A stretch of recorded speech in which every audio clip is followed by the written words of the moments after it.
Buenas tardes, mi nombre es Leonardo Vitia, soy R3 de Imagenología Diagnóstica y Terapéutica del Centro Médico Nacional de Occidente y hoy vamos a revisar neuroanatomía macroscópica, primera parte, meninges, el encéfalo supratentorial y los tractos de sustancia blanca. Primero vamos a revisar la piel y los tejidos blandos. Tenemos que la piel incluye lo que es la dermis, la epidermis, las glándulas sebáceas, el cabello. Debajo de la piel tenemos el tejido celular subcutáneo. Después tenemos lo que es la galea aponeurótica, que va a recubrir los músculos y va a servir como sostén para los mismos. El periósteo, el hueso, en sus capas, sus diploides interno y externo y la médula ósea en el centro. Y las tres meninges, la dura madre, la aracnoides y la pía madre. En estos ejemplos, primero en la resonancia magnética, pues tenemos la capa más externa, que es la piel, de una intensidad intermedia. Después vemos una capa hiperintensa del tejido celular subcutáneo. Después la capa que correspondería a la aponeurosis, el diploide externo del cráneo, del hueso, la médula ósea también con una intensidad de señal elevada debido a su alto contenido graso, el diplo interno y la dura madre y pues el contenido encefálico. En la imagen de la derecha tenemos una tomografía axial donde también podemos observar una menor diferenciación entre estas capas que mencioné previamente. La más externa, la piel, el tejido celular subcutáneo con una densidad menor, después pues, la aponeurosis, el hueso del cráneo y pues las meninges, que aquí no son nada visibles. Bueno, ya hablando de las meninges, tenemos que las meninges es un término que se le da a estas tres capas de tejido conectivo que recubren al encéfalo y a la médula espinal. Sirven como protección, sirven como marco para vasos y nervios y también alojan lo que es el líquido cefalorraquídeo. También tenemos una subdivisión en las meninges entre paquimeninges y leptomeninges. La paquimeninge pues sería la dura madre y las leptomeninges son la aracnoides y la pía madre. Bueno, primero que nada tenemos la dura madre, que es la capa más externa de las meninges, viene siendo la que está en contacto con la bóveda, con el cráneo, con la cara interna del cráneo. Es una capa gruesa, es vascularizada, está adherida al hueso y esta misma va a dar origen a lo que son los senos venosos, los cuales vamos a ver en otras clases. Esta misma está perforada por nervios, por arterias, principalmente la carótida y las arterias vertebrales, que en el momento en el que entran al cráneo se fusionan, en el caso de los nervios pues con el epineuro y en el caso de las arterias con su adventicia. Tenemos una capa externa de la dura madre, que es la que está en contacto con la bóveda, y una interna que es la que está en contacto hacia la aracnoides, y la cual también nos va a formar algunas estructuras importantes en el encéfalo, las cuales vamos a ver a continuación. Bueno, dentro de estas estructuras está el lado del cerebro, que nos va a dividir en hemisferio derecho e izquierdo, básicamente va por el centro.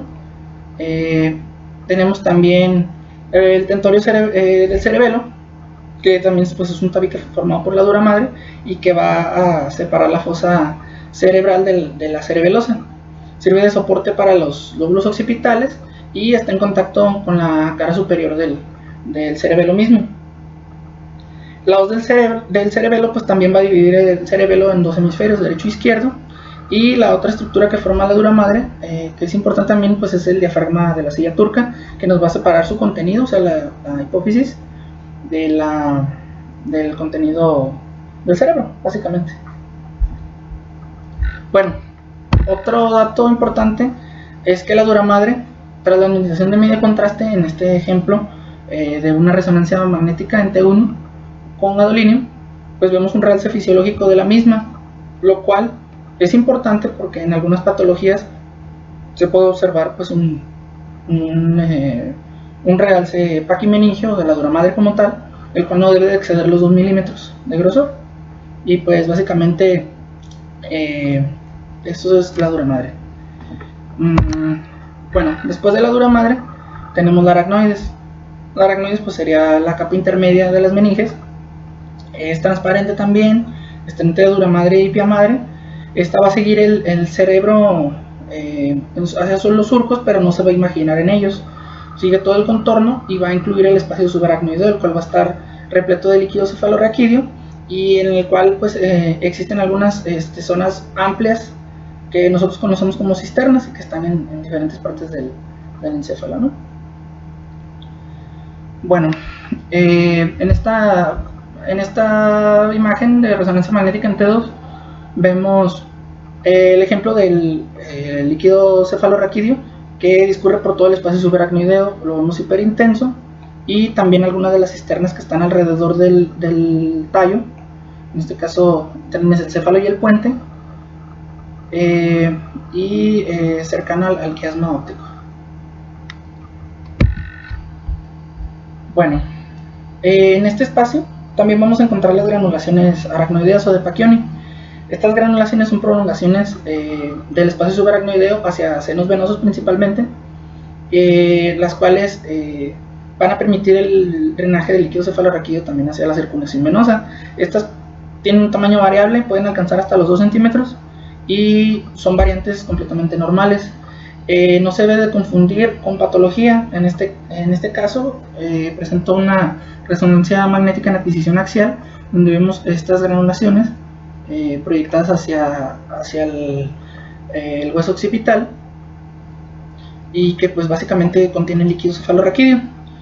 En el ejemplo de la derecha pues tenemos una tomografía axial en ventana para hueso, donde observamos estas mismas granulaciones, las cuales pues fácilmente en esta topografía se pudieran confundir con una trombosis de los senos venosos o con lesiones líticas en el caso de estas granulaciones que están también proyectadas sobre el hueso occipital, completamente fisiológicas.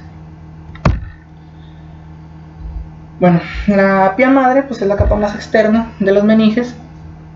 Se menciona que tiene entre 1 y 2 células de grosor, es impermeable al líquido cefalorraquídeo y está altamente vascularizada. Esta capa sí acompaña a las circunvoluciones y a los surcos y va a tapizarlas por completo. Esta misma también se fusiona con el epéndimo para formar los plexos coroideos. También sigue a las arterias corticales que penetran hacia el encéfalo, y esta unión entre la pía madre y las arterias va a formar unos espacios perivasculares que están llenos de líquido y que son también variantes completamente normales, que no debemos de confundir con lesiones. Estos espacios perivasculares también reciben el nombre de espacios de Virchow-Robin. Son lesiones que hemos visto pues prácticamente, tal vez no en todos, pero en la mayoría de los pacientes. Estas, como les mencioné, pues son estructuras que van a estar recubiertas de pía madre y van a estar llenas de líquido, lo cual nos va a ayudar a diferenciarlas de otras lesiones que pudieran verse similares en esas secuencias. Los espacios perivasculares pues se van a comportar igual o intensos al líquido cefalorraquídeo en todas las secuencias de la resonancia magnética. Pues aquí tenemos un ejemplo de una resonancia magnética en T2, donde observamos estas pues, lesiones, por así decirlo, estas imágenes ovaladas que están hiperintensas, por lo tanto nos dice que están repletas de líquido y que corresponden a espacios de Virchow-Robin. Estos pueden medir hasta 3 centímetros, aunque suelen ser pequeños, y son completamente normales. Bueno, continuando con algunas definiciones importantes para la clase, vamos a ver lo que es surco, cisura y circunvolución. Bueno, una cisura va a ser un surco profundo y continuo. Las cisuras más importantes, o las 3 principales, van a ser la cisura interhemisférica, que vemos en azul por toda la línea media, que va a dividir los 2 hemisferios cerebrales. También tenemos la cisura central, que la vemos también en azul, que va a dividir el lóbulo frontal del lóbulo parietal. Tenemos los surcos, que son también hendiduras en la corteza cerebral y que van a separar las circunvoluciones. Vemos en rojo el ejemplo de este surco. Y bueno, la circunvolución pues básicamente es una invaginación de la corteza cerebral, y en este caso el ejemplo que les puse en amarillo pues se correspondería al giro frontal medio. Es una de las circunvoluciones del lóbulo frontal. Bueno, siguiendo con las cisuras, tenemos la cisura central o de Rolando, que como ya les mencioné anteriormente pues va a dividir el lóbulo frontal del lóbulo parietal. Aquí en el ejemplo pues les puse una imagen en sagital y una en axial de una resonancia magnética en T1, donde les puse en azul pues el área que corresponde a la topografía de la cisura central. La otra cisura importante pues es la cisura lateral, que nos va a separar el lóbulo frontal del lóbulo parietal, temporal. Aquí se la señalé en rojo. Igual pues, es un ejemplo de una imagen sagital y de un coronal donde vemos la topografía de la cisura. Bueno, pasando a los lóbulos, a la división de los hemisferios cerebrales, pues dividen en lóbulos. Primero vamos a hablar del lóbulo frontal. El lóbulo frontal, tenemos que básicamente es la porción del encéfalo que está anterior a la cisura central, que sería esta. Y bueno, también está la cisura precentral, el surco, más bien surco precentral, y estos surcos longitudinales superiores e inferior, que nos va a dividir en otras tres circunvoluciones, esto en el plano sagital. Y en el plano axial pues observamos el giro recto y las circunvoluciones orbitarias, el surco olfatorio y el surco orbitario, que va a dividir estas circunvoluciones del lóbulo frontal. Básicamente tenemos el área o el homúnculo motor principal, corresponde a la circunvolución precentral, que está en amarillo en el plano sagital. Esta nos va a incluir el área motora primaria y secundaria. Tenemos la circunvolución frontal superior, la media y la inferior en verde.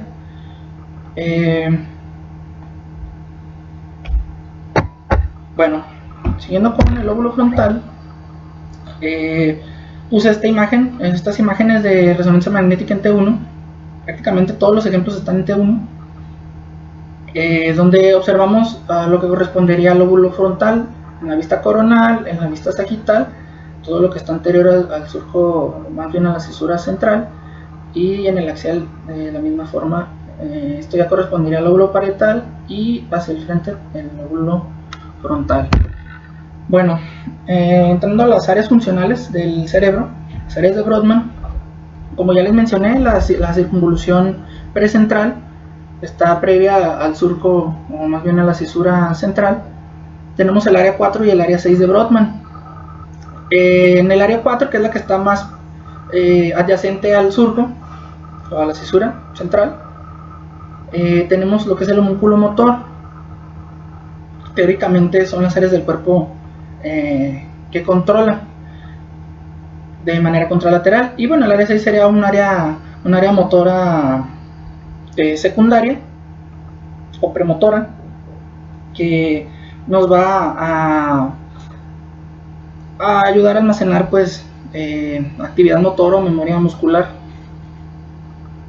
Y bueno, también se encarga de otras funciones como los movimientos que intervienen en los estímulos visuales, táctiles, auditivos, y bueno, su lesión va a causar una apraxia. Y en el caso del área motora primaria, pues una lesión de la misma, o del área 4, nos causaría una parálisis motora del lado contralateral del cuerpo. Siguiendo con el lóbulo frontal, tenemos la corteza prefrontal, que corresponderían al área 8, 9, 10 y 11 de Brodmann. Aquí vamos a tener que principalmente se llevan a cabo procesos mentales superiores como el juicio, la voluntad, la sociabilidad, la ética, entre otras, y una lesión en este nivel del lóbulo frontal pues nos puede ocasionar cambios en la personalidad, en la creatividad y desinhibición.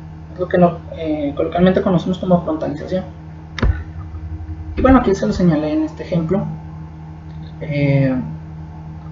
donde se encuentran aproximadamente esas áreas funcionales. Bueno, otras áreas importantes del cerebro, del lóbulo frontal, es el área de Broca. Aquí las tenemos señaladas como la 44 y la 45. La 44 es la opercular y la 45 es la triangular. Bueno, el giro inferior del hemisferio dominante es el que corresponde a esta área de Broca. Básicamente el área de Broca consiste en la expresión del lenguaje oral y está en estrecha comunicación con el área de Wernicke, que vamos a ver más adelante, a través de un fascículo que es el fascículo arqueado, y una lesión en esta área de Broca pues nos va a ocasionar una afasia expresiva o afasia de Broca. Bueno, posteriormente tenemos el lóbulo parietal, aquí encerrado en verde, y en el esquema señalando las principales circunvoluciones del mismo, ya que el lóbulo parietal pues va a comenzar posterior a lo que es el surco central, la cisura central, y va a tener dos surcos principales, que es el postcentral, que está básicamente aquí, y el intraparietal, que sería este. Bueno, tenemos, como ya les mencioné, en amarillo el giro postcentral, el lobulillo parietal superior, que está en azul, el lobulillo parietal inferior, que está en morado, y pues el giro supramarginal y el giro angular, están acá en anaranjado. Supramarginal y el angular en anaranjado.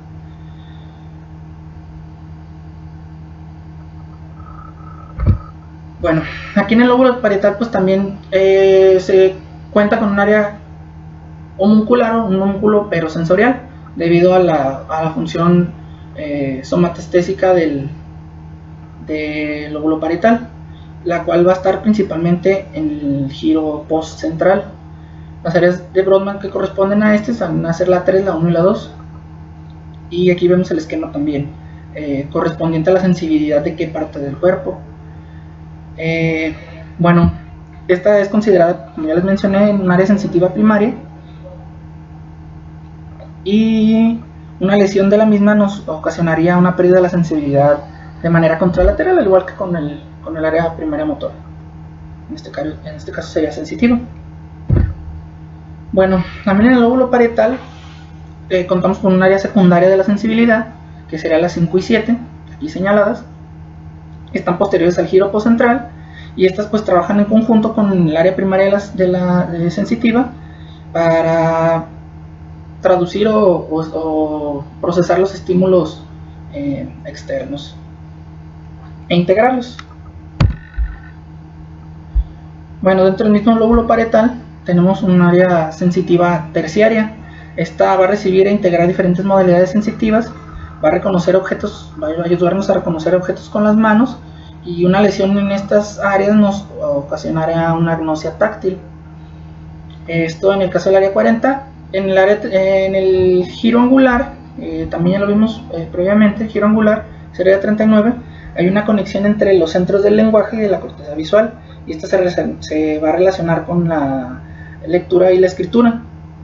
Una lesión a este nivel, en el giro angular, nos va a ocasionar una falta de reconocimiento de las partes del cuerpo, o lo que se conoce como somatognosia. Bueno, continuando con el lóbulo occipital, vemos que el lóbulo occipital se encuentra en la fosa posterior de la bóveda. Tenemos varios surcos. En este esquema están señalados el surco parieto-occipital, nos va a separar estos dos lóbulos, el parietal y el occipital. La cisura calcarina, donde se va a encontrar el área primaria de la visión, y que va a separar la cuña del giro lingual. La cuña está más superior, el giro lingual está más inferior, esto visto en una cara medial. Y también tenemos el surco occipital transverso y el surco occipital lateral.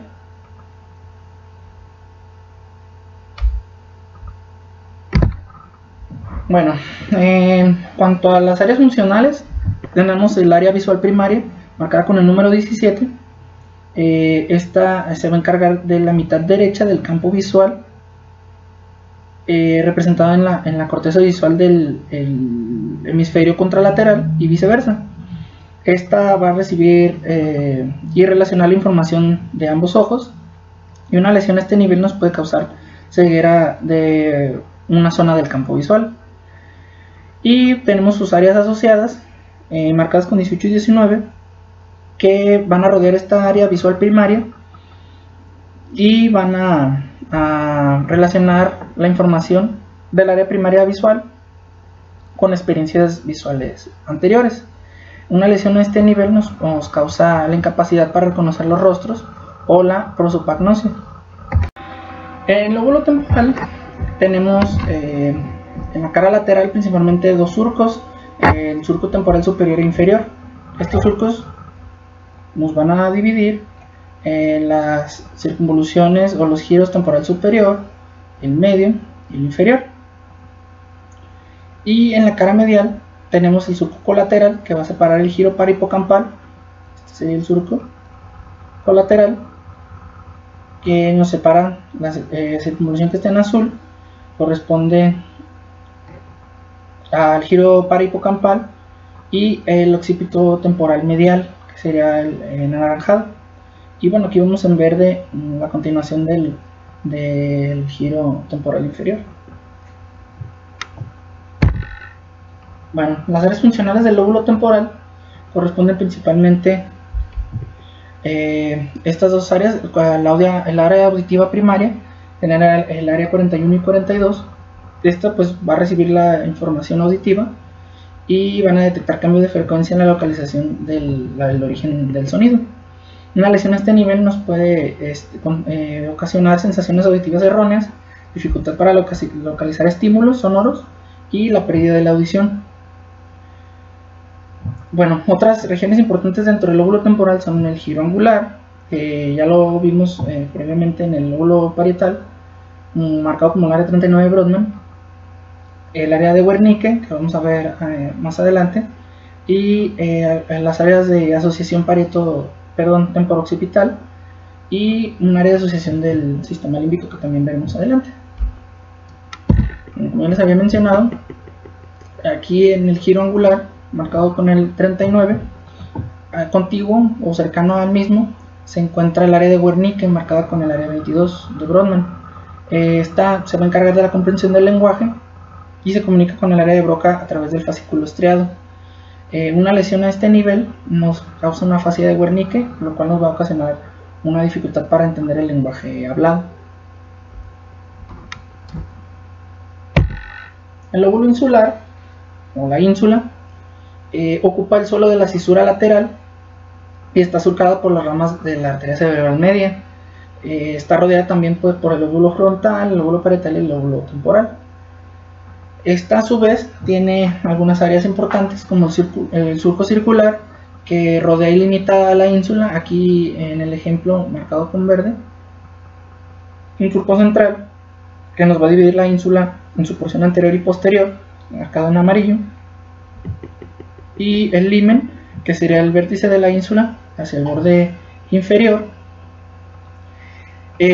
También tenemos en su división anterior y posterior, tenemos tres giros cortos anteriores que corresponderían al anterior, medio y posterior, y los giros posteriores, que son más largos, que se dividirían en anterior y posterior. La función principal de la ínsula pues es somatosensitiva y está recubierta por el opérculo. Aquí encontramos dos zonas de la corteza que están dentro de la cisura lateral, como ya se mencionó antes, y que básicamente nos va a funcionar como percepción del gusto y del olfato, control visceral, somatopercepción y el reconocimiento de las emociones y la empatía. Bueno, siguiendo con el lóbulo límbico, tenemos que se considera como la corteza filogenéticamente más antigua. Este sistema se integra cuando se agregan lo que son las amígdalas, los cuerpos mamilares y los núcleos septales. Estas áreas de la corteza, su principal función son la memoria, la olfacción y las emociones, el control de las emociones. Las partes principales o las que lo componen son el giro subcalloso, el giro del cíngulo, el giro parahipocampal, el hipocampo y la corteza entorrínica, que vamos a ver a continuación. Bueno, aquí observamos el arco más externo, el lóbulo límbico, en forma de C que rodea el diencéfalo y los ganglios basales. Este se va a extender desde el lóbulo temporal hasta el frontal. Aquí enumerado tenemos en orden con el número 1 lo que corresponde al uncus o al gancho, que es el extremo anterior de la circunvolución parahipocámpica del lóbulo temporal. Después con el 2 tenemos la circunvolución parahipocámpica, parte de la misma, la circunvolución del cíngulo, marcado con el número 3, y la subcallosa, marcado con el número 4. Bueno, el giro del cíngulo corresponde a una parte que envuelve al cuerpo calloso y se encarga de procesar y controlar la expresión de las emociones y aprenderlas. También tiene un papel importante en la motivación, el estado implicado en las conductas dirigidas a los objetivos. Se ha demostrado también que es esencial en el comportamiento del apego, de la maternidad y la relación con los olores. Y en cuanto al giro hipocampal, está marcado con el 2, tenemos que se localiza en el área inferior a los hemisferios, por debajo del hipocampo, y este va a participar principalmente en la memoria y más específicamente en el almacenamiento y recuperación de los recuerdos, o sea, de la memoria a largo plazo. Bueno, posteriormente tenemos el arco medio, que se extiende desde también los lóbulos temporales hacia el lóbulo frontal, está por debajo del surco calloso, y lo conforma la circunvolución paraterminal, la circunvolución supracallosa y parte del hipocampo, la cabeza, el cuerpo y la cola, así como la circunvolución dentada. También dentro del lóbulo límbico tenemos la parte o el arco más interno del mismo, el cual abarca de parte del lóbulo temporal hacia los cuerpos mamilares que están corresponderían en esta área. Y pues las partes que conforman este arco más interno son la columna, el cuerpo, la comisura y el pilar y la fimbria del hipocampo.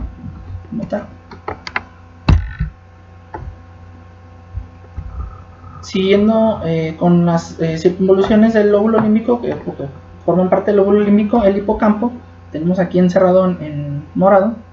Es una estructura que está hacia la cara medial del lóbulo temporal, ya lo vimos en la división de las circunvoluciones temporales, y va a protruir hacia el suelo del asta temporal. Este se va a asociar principalmente a la memoria de largo plazo, como también ya lo mencionamos. Bueno, siguiendo con los tractos de sustancia blanca, veremos que se van a dividir según el trayecto y las conexiones. La mielinización de estos tractos de sustancia blanca pues van a ir de inferior a superior y de central a periférico y de posterior a anterior.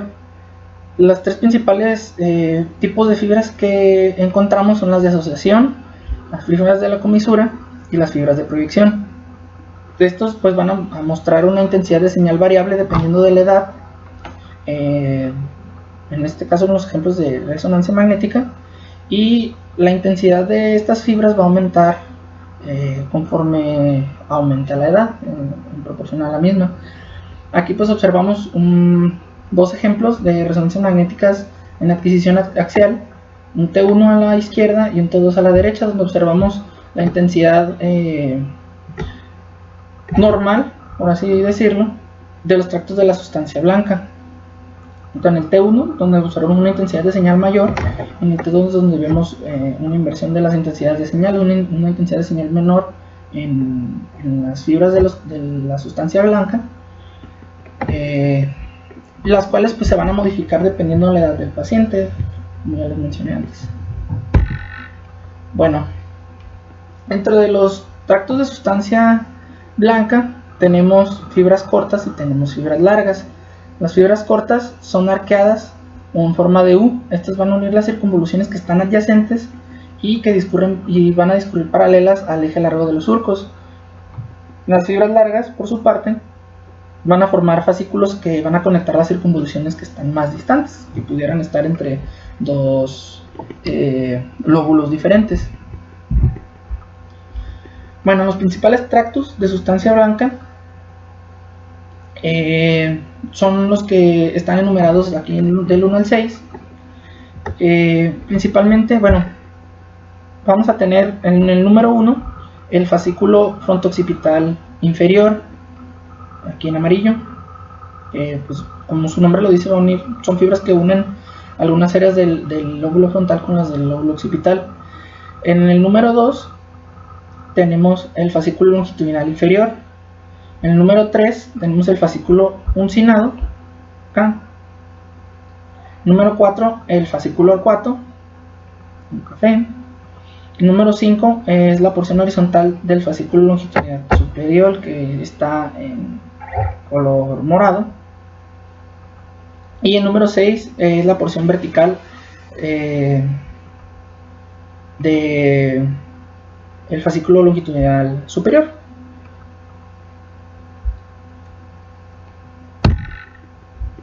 Bueno, dentro de estas mismas fibras de sustancia blanca tenemos también las fibras de la comisura. Aquí principalmente vemos un ejemplo de la comisura anterior, en la cual va a unir, o son fibras que unen ambos hemisferios por medio de estos tractos de estos axones de la sustancia blanca.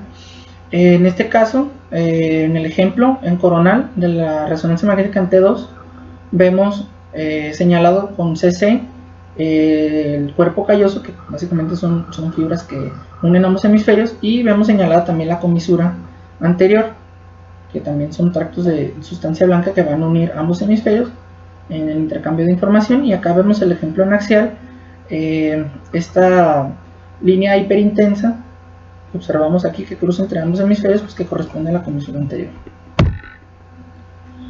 Y también tenemos finalmente la vía córtico-espinal. Estos trayectos van a conectar lo que es la corteza cerebral con el tallo y la médula espinal por medio de estas fibras. Van desde la corona radiada, pasan por cápsula interna y forman posteriormente el tracto córtico-espinal, córtico vulvar, córtico puntino, córtico talámico, dependiendo del área del tallo a la que se dirigen. Y pues básicamente eso sería todo.